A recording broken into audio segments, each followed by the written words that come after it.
तुम देखे मेरी आँखें, इसमें क्या मेरी खता है?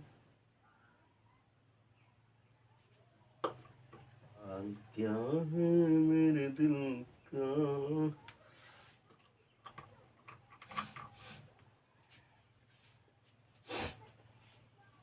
नमस्कार प्यारे साथियों, कैसे हैं आप सब। उम्मीद करते हैं अच्छे होंगे। साथियों, हम लोग पढ़ रहे थे प्रिज्म और पिरामिड, जिसमें कल के वीडियो में आपको प्रिज्म पढ़ा दिया गया था और आज हम लोग देखेंगे पिरामिड। साथियों, पिरामिड क्या होता है ये चीजें हम लोग देखेंगे। पिरामिड, अब आपने एक आकृति के बारे में सुना होगा, गिरजा का पिरामिड जो मिस्र में बना हुआ है, कुछ इस प्रकार से देखेंगे वो पिरामिड बना हुआ है। ये इतना भाग ऐसे दिखता है आपको।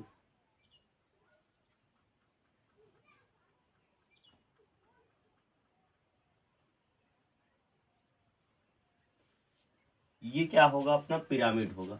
पिरामिड में एक चीज विशेषता रहती है, यहाँ पे एक कोना बनता है, कोना में निम्नतम 3 रेखाएं या 3 भुजाएं आपस में मिलती हैं और इसी चीज को हम लोग क्या कहते हैं, कोना कहते हैं। क्या कहते हैं, कोना। अब समझना है पिरामिड होता क्या है। आधार चाहे जो भी हो, मान लीजिए ये आधार है आपका और आधार है वर्गाकार। आधार है और आधार कैसा है, वर्गाकार है। इस चीज को हम मिला दिए, ये देखिए ये आकृति अपना क्या बन गई, पिरामिड बन गई। पिरामिड, पिरामिड कैसे हो गई, अभी कुछ आपको समझ में नहीं आया होगा। आप ये जाने रहिएगा, जो भी बहुभुज आकृति, बहुभुज में क्या आता है, बहुभुज। बहुभुज में क्या आएगा, त्रिभुज आएगा, चतुर्भुज आएगा, पंचभुज आएगा, षष्ठभुज आएगा। जो भी बहुभुज बन पाए, यानी मिनिमम 3 भुजाओं से जो भी आकृति बने, कम से कम 3 भुजाओं से, मिनिमम यानी कम से कम 3 भुजाओं से घिरी हुई आकृति, कम से कम कह रहे हैं। इसका मतलब ये नहीं कि अधिक भुजा नहीं ले सकते, कम से कम यानी 3 से कम भुजा नहीं ले सकते, क्योंकि 3 से कम भुजा से कोई आकृति, कोई बंद आकृति नहीं बन सकती। देखिए 2 है, इसको आप कितना भी कोशिश कर लीजिए कि ये एक बंद आकृति बनाइए, नहीं बना पाएंगे। तब तक नहीं बना पाएंगे जब तक एक तीसरी भुजा नहीं जुड़ेगी। 3 के अलावा जब भी भुजाएं जुड़ेंगी पूरी हो जाएगी आकृति। देखेंगे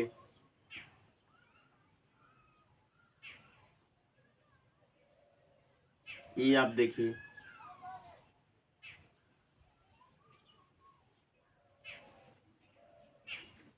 ये देखिए आकृतियां बन जा रही है। तो 3 से कम आपको भुजा नहीं लेना है। अब दूसरी चीज आपको ध्यान रखना है, देखिए यहाँ पे जो भी आधार बना होगा, आधार से त्रिभुजाकार आकृतियां आपस में मिलती हैं, यानी एक कोने पे जाके। जबकि प्रिज्म में क्या होता था, आधार जैसा होता था, उसका शीर्ष भी वैसा ही होता है, यानी चौकोरकार है आधार तो चौकोर होगा छत भी उसका। नीचे अगर आधार पंचभुज का बना हुआ है तो उसका जो भी छत बनेगा वो क्या बनेगा, वो भी पंचभुज का बनेगा। देखेंगे पंचभुजाकार हो गया है, यानी छत और फर्श एक जैसी होती है। लेकिन पिरामिड में ऐसा नहीं होता है। पिरामिड में सभी त्रिभुज के माध्यम से मिलके जाके एक शीर्ष का निर्माण कर लेते हैं। जो भी आकृतियां बनेंगी वो त्रिभुज के माध्यम से ही जुड़ जाती हैं। जैसे आप देख सकते हैं मंदिर का गुम्बज कुछ इस प्रकार से बना हुआ होता है। आप देखेंगे जो चौकोर वाला मतलब जो बनाया जाता है गुम्बज, कुछ इस प्रकार से बना हुआ होता है। ये अपना देखेंगे क्या हो गया है, ये अपना मंदिर हो गया।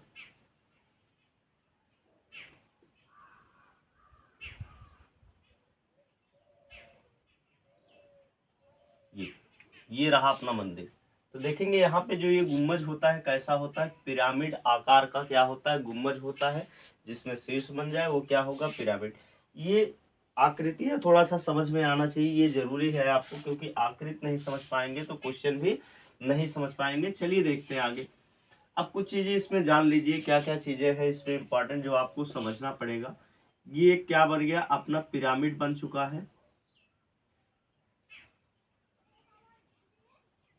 अपना पिरामिड हो गया है। ठीक है, चलिए इसको और अच्छे से बना लेते हैं। ये रहा अपना वर्गाकार आकृति और इससे हम लोग पिरामिड बना रहे हैं। ये देखिए एक पिरामिड बन चुका है। साथियों यहाँ पे देखेंगे ये जो तिर्यक ऊंचाई है इसको हम लोग यल कह देते हैं। ये जो भुजा है ये तो वर्ग की क्या है, भुजा, और भुजा को हम लोग कहेंगे ए कहेंगे। यहाँ पे दो ऊंचाइयां बनेगी। अगर यहाँ से इस ऊंचाई हम लोग ले, यानी आप ध्यान से समझिए, मंदिर का गुम्बद है, आप नीचे से ऊंचाई लीजिए ऊपर तक जो है वो क्या कहलाएगी, आपका लंबवत ऊंचाई कहलाएगी। क्या कहलाएगी, लंबवत ऊंचाई। और इस लंबवत ऊंचाई को हम लोग कह लेते हैं एच। क्या कह लेते हैं, एच।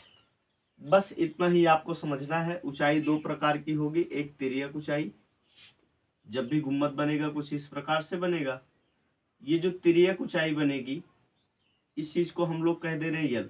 लेकिन यहाँ बीचों बीच से जो ऊंचाई लेके वास्तविक जो इसकी ऊंचाई है उस ऊंचाई को हम लोग कह देते हैं यल कह देते हैं। जो भी आकृति ये निर्माण होगी उस आकृति को हम क्या कहेंगे, नीचे वाले जिस पर से ये शीर्ष बना हुआ है उस चीज को हम लोग आधार कह देते हैं। चलिए अब देखते हैं इसमें क्या क्या निकालने को आपको कहा जाएगा। आपसे कहा जाएगा पार्श्व पृष्ठ। क्या कहा जाएगा, पार्श्व पृष्ठ। या आपसे कहा जाएगा सतह पृष्ठ, तिर्यक सतह पृष्ठ, तिर्यक पृष्ठ कह देते हैं हम लोग। इस चीज को जब भी निकालना आपको होगा, देखिए क्या चाहिए, आधार का आपको क्षेत्रफल, आधार का परिमाप चाहिए। क्या चाहिए आपको, आधार का परिमाप पता होना चाहिए। और क्या पता होना चाहिए, तिर्यक ऊंचाई पता होना चाहिए। तो कह देते हैं क्या, तिर्यक ऊंचाई। और इन सब का क्या कर दीजिए, बटा दो। जो भी आएगा वैल्यू उसका आधा कर देना है, यानी बटा दो कर देना है।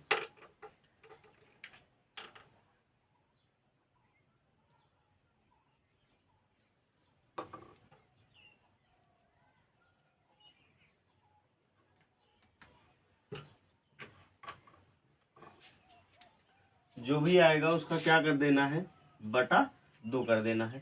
साथियों तो आपका निकल आएगा पार्श्व पृष्ठ का क्षेत्रफल। ये कहने का मतलब है ये जो बाहर बाहर की तिर्यक सतह होगी उन सभी का क्या निकल आएगा, क्षेत्रफल यानी पृष्ठ निकल आएगा। ये जो बाहर वाला एरिया है इस झुके हुए भाग का क्या निकल आएगा, पृष्ठ निकल आएगा। इसी चीज की बात हो रही है, उसी चीज को हम लोग क्या कहेंगे, पार्श्व पृष्ठ कहेंगे या तिर्यक पृष्ठ कहेंगे या सतही पृष्ठ हम लोग कह देंगे।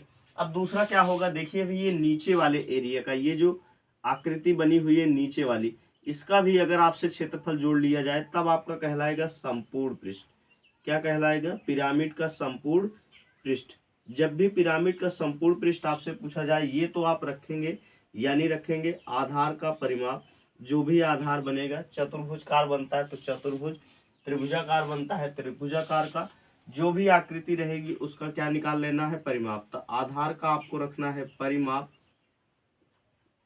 और आपको इसके साथ यल का गुणा कर देना है। यल मतलब क्या होगा, तिर्यक ऊंचाई बटे दो, धन लगाइए।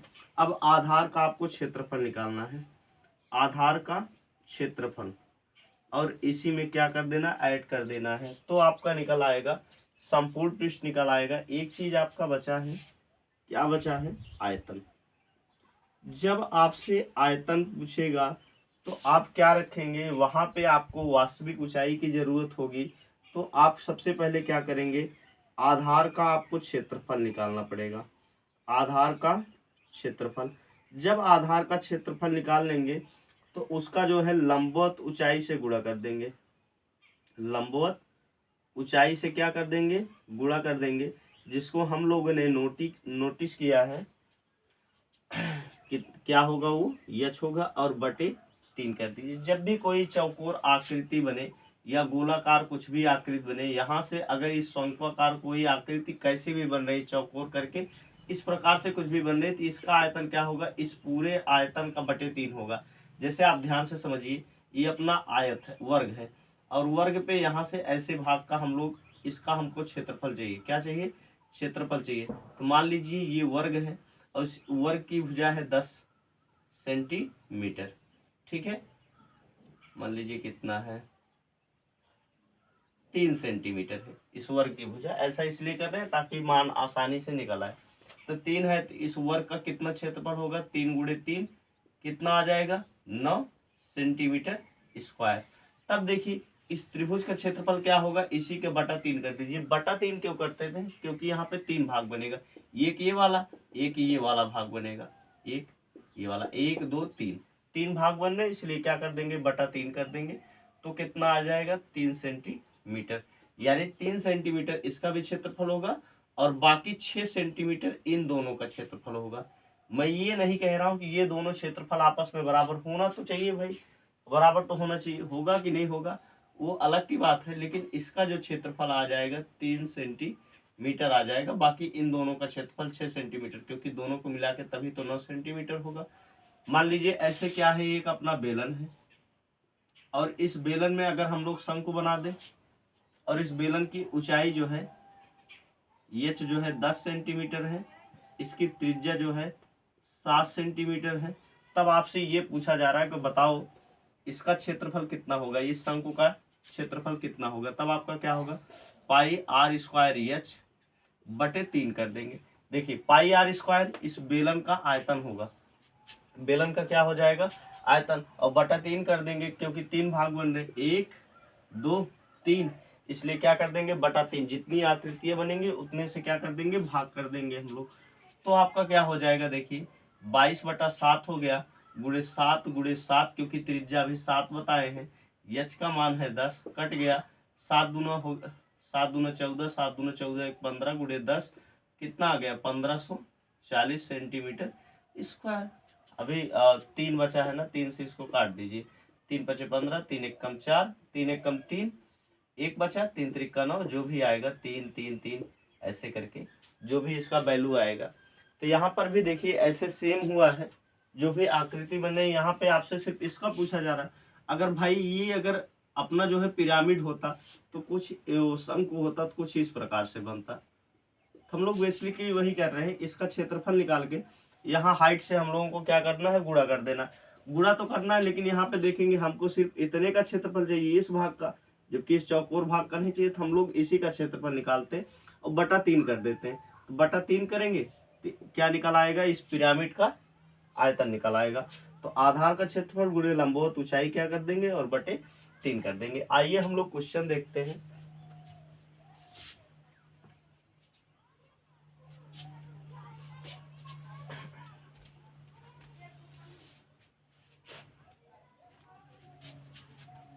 चलिए एक 10 सेंटीमीटर, एक 10 सेंटीमीटर आधार वाले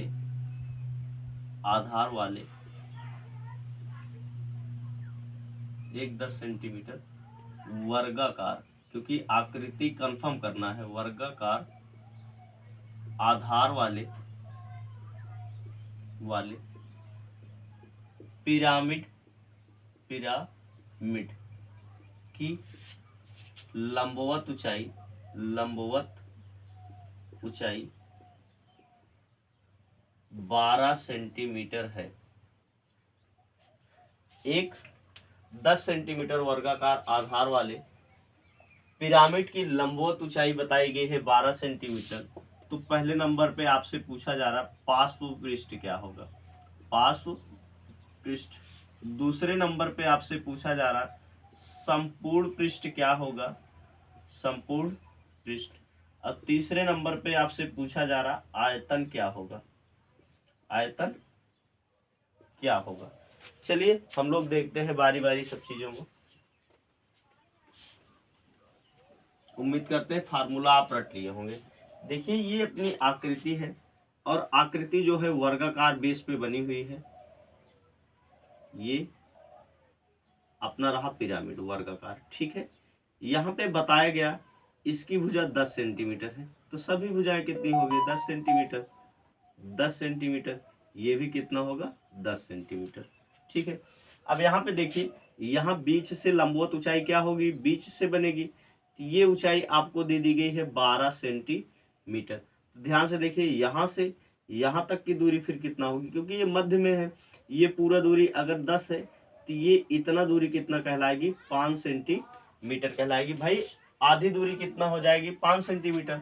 और हमको पार्श्व पृष्ठ के क्षेत्रफल में हमको चाहिए क्या, हमको यहाँ पे जो है यल का मान चाहिए, और यल का मान यहीं से मिलेगा। भाई देखिए यहाँ से ये दूरी 12 हो गई और ये दूरी 5 हो गई, हमको ये वाली दूरी चाहिए, यही तो भाई तिर्यक ऊंचाई होगी जो कहलाएगी यल। अब देखिए क्या क्या हमको चाहिए, यहाँ चाहिए आधार का परिमाप चाहिए, क्या चाहिए, आधार का परिमाप चाहिए, और क्या चाहिए, यल का वैल्यू चाहिए, बटे 2 करना है हम लोगों को। तो इसके लिए हमको यल का मान निकालना होगा, और जहाँ पे भी लंबवत ऊंचाई कही जाती है वहाँ पे डिग्री बनती है 90 डिग्री, यानी कोण कितना बनेगा, 90 डिग्री बनेगा। और जहाँ पर भी दो भुजाओं के बीच में 90 डिग्री कोण बन जाए वहाँ पे लगता है पाइथागोरस प्रमेय। क्या लगेगा, पाइथागोरस प्रमेय लगता है। और पाइथागोरस प्रमेय क्या कहता है साथियों, इसमें कहता है कि जो तिर्यक भुजा होगी वो कहलाएगी कर्ण। क्या कहलाएगी, कर्ण। यानी कर्ण बराबर हमेशा अंडर रूट में क्या होगा, जिसपे कोण टिका होगा वो कहलाएगा आधार, और जो खड़ी वाली ऊर्ध्वाधर भुजा होगी वो कहलाएगी लंब। यानी लंब का स्क्वायर धन आधार का स्क्वायर, ये आपस में क्या होते हैं, बराबर होते हैं। तो साथियों देखिए कर्ण जो कि कहलाएगा एल, तो एल बराबर अंडर रूट में लंब कहलाएगा ऊंचाई यानी एच का स्क्वायर, और आधार कहलाएगा, यानी ये देखिए पूरा भुजा है तो भुजा बटे 2, भुजा बटे 2 का स्क्वायर, इतना आप लोगों को कर देना है।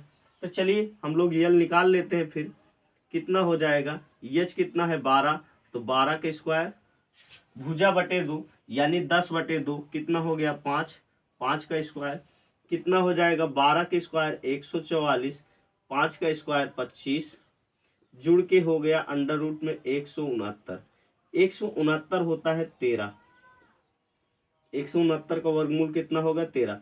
जहाँ पे यल की वैल्यू हमको पता चल गई है, यल का मान कितना आ गया है 13, यानी यल बराबर कितना हो जाएगी, ये तिर्यक ऊंचाई 13 सेंटीमीटर।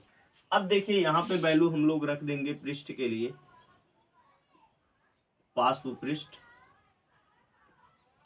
तो कितना हो जाएगा पार्श्व पृष्ठ अपना, पार्श्व पृष्ठ आधार का परिमाप। अब देखेंगे आधार वर्गाकार है, तो देखिए 10, 10 दूना 20, 20 10 30, 30 10 कितना हो गया 40, परिमाप कितना हो गया, वैसे परिमाप स्क्वायर का परिमाप यानी वर्ग का परिमाप होता है फोरे, फोरे मतलब 4 गुणे 10, तो 4 गुणे 10 कितना हो गया 40, वैसे भी 10 10 10 20 30 40 कितना आ गया, आधार का परिमाप कितना आ गया 40। ऐसे मान लीजिए पंचभुज होता, अगर कहा जाता सभी भुजा का मान बराबर है, तो देखिए 10 10 10 10 10, तो 10 10 20 30 40 50 हो जाता। तब यहाँ पे वर्गाकार है तो इसलिए कितना हो गया 40 हो गया परिमाप। अब रखेंगे यल, यल का मान अभी हम लोगों ने निकाला है 13, निकल के आया बटा 2 करना है, 2 1 कम 2, 2 विषम में क्या हो गया 40, 13 दूना 26 हो गया 260 सेंटीमीटर स्क्वायर। ये साथियों अपना निकला है पार्श्व पृष्ठ, यानी जो सतही क्षेत्रफल, सतही क्षेत्रफल है, या कह सकते हैं तिर्यक भुजाओं का जो है वक्रपृष्ठ निकल आया है। आगे देखेंगे हम लोग संपूर्ण पृष्ठ अब निकालेंगे। संपूर्ण पृष्ठ में बढ़ क्या जा रहा है, देखिए क्या इसमें एक चीज बढ़ेगा, ये नीचे वाला हम लोग क्षेत्रफल छोड़े थे, तो इस नीचे वाले का भी क्षेत्रफल हम लोग ऐड कर लेंगे, तब क्या होगा, ये 260 आपको रख देना है, किनारे वाला बाह्य बाह्य जो था, यानी अगर आकृतियां बनेंगी कुछ इस प्रकार से, इस बाह्य वाले भाग का हम लोगों ने क्षेत्रफल निकाल लिया, जबकि ये अंदरवा जो चतुर्भुज बन रहा है इसका क्षेत्रफल हम लोगों ने नहीं निकाला है, उसी का क्षेत्रफल इसमें क्या कर दीजिए, ऐड कर दीजिए, संपूर्ण पृष्ठ कहलाएगा। तो वो क्या बनेगा, वर्ग है, और वर्ग का क्षेत्रफल क्या हो जाएगा, यानी कह सकते हैं आधार का क्षेत्रफल, आधार का क्षेत्रफल 260 धन, और यहाँ पर भी आप यही सेम चीजें रखेंगे, ये कहाँ गए, ये चीजें 260 की जगह ये वाला रखेंगे, आप वैल्यू निकाले हैं तो सीधा यहाँ पे प्लांट कर दीजिए। आधार का क्षेत्रफल होगा 10 गुणे 10, यानी वर्ग ही बनेगा ना, वर्ग का क्षेत्रफल कितना होता है ए स्क्वायर, 10 गुणे 10 हो गया 100, तो 260 धन आ गया 100, कितना हो जाएगा 360 सेंटीमीटर स्क्वायर। ये क्या होगा अपना संपूर्ण पृष्ठ हो जाएगा, संपूर्ण पृष्ठ। संपूर्ण पृष्ठ साथियों अपना आ चुका है 360, और यहाँ पर जो है अपना पार्श्व पृष्ठ कितना आया है 260। अब एक चीज और बचा है अपना, क्या बचा है, आयतन निकालना। आयतन के लिए क्या करेंगे, हम लोगों को एच का वैल्यू पता ही है, तो अलग से कुछ निकालना है नहीं। चलिए हम लोग देख लेते हैं। अब हम लोग आयतन निकालेंगे। आयतन आयतन हम लोग निकालेंगे। आयतन क्या हो जाएगा, आधार का क्षेत्रफल हो जाएगा, आधार का क्षेत्रफल। और इसको क्या करिए, h के साथ ऊंचाई के साथ गुणा कर दीजिए, बटे 3 कर दीजिए, तो आपका क्या निकल आएगा आयतन। आधार का क्षेत्रफल हो जाएगा 10 का स्क्वायर, h का मान दिया गया है 12, बटे 3 करिए, 3 एकम 3, 3 चौके 12, आपका मान ये 10 दहम्मा 100 हो जाएगा। आपका हो जाएगा 100 गुणे 4, 3 से काट ही दिए, तो आपका आयतन कितना आ गया है, आयतन आपका आ गया 400 सेंटीमीटर क्यूब। साथियों घबराना नहीं है, इस प्रकार से जो भी आकृति आएगी उस आकृति का परिमाप निकालना है, देन उसका यल से गुणा कर देंगे तो आपका पार्श्व पृष्ठ निकलेगा। नीचे वाले आकृति का क्षेत्रफल निकाल लेंगे तो क्या आपका निकल जाएगा, और उसका वो ऐड कर देंगे इस वाले पार्श्व पृष्ठ में, संपूर्ण पृष्ठ निकल जाएगा। चलिए एक क्वेश्चन करके दिखा देते हैं तो समझ में आएगा। जैसे आकृतियां बदल देते हैं हम लोग।